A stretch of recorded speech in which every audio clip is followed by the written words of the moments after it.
to our next spotlight, which is with Rob Dancy from the Franchising Centre. Rather than just on Zoom, we thought we'd have lunch. So it's nice, in less than a week. And we thought we would go backwards before we go forwards.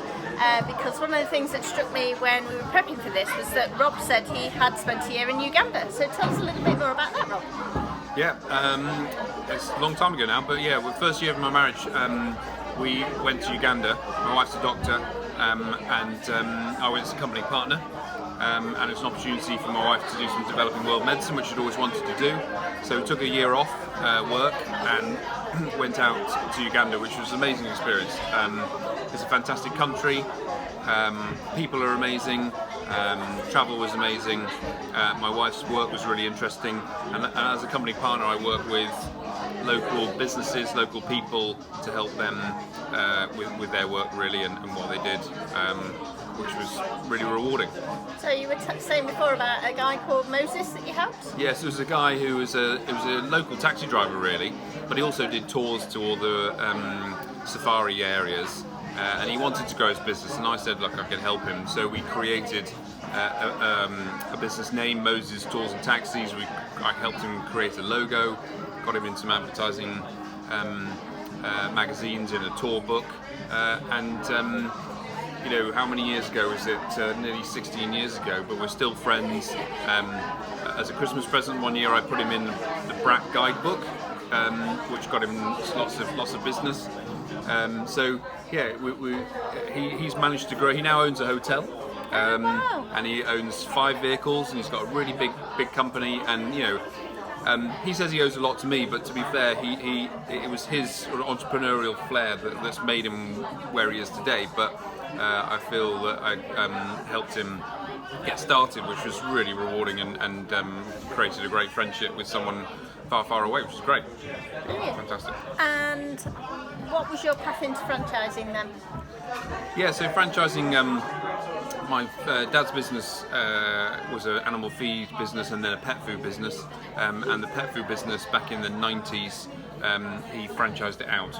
So we manufacture the pet food, sell it to our franchisees, and our franchisees sell it to the general public door to door. Cuts out the supermarkets and the pets at home type places. So yeah, I grew up with franchising from the age of about 16. I ran a franchise when I was 18 in order to raise some money to go backpacking around the world before university. So I knocked on 200 doors a day selling pet food, and grew up with learning how to do that, and saw how franchising as a business model or expansion model can work. Okay, and the name of the franchise? Oscar Pet Foods. So if anyone's looking, and we don't own it anymore, but it is a great business, so anyone who's looking for some good quality dog or cat food, go to Oscar's. Very good. So on your return from Uganda then, what did you then do?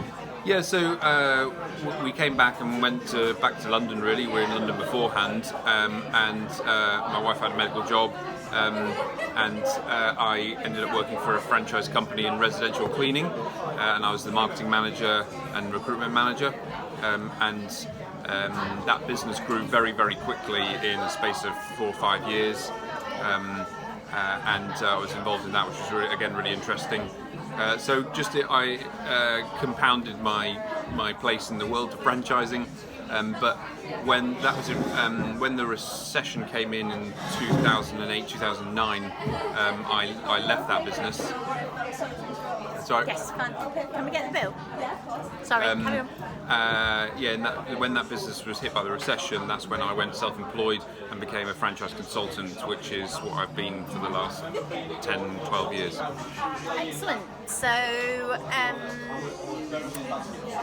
favourite franchise and why? Yeah, favourite franchises, love them or hate them, is McDonald's. You don't really need to love the burgers or anything with it really, but as a business model, McDonald's has been in the UK for 40 odd years, longer probably, and everything they do, the way they do franchising, is just to be learned from basically.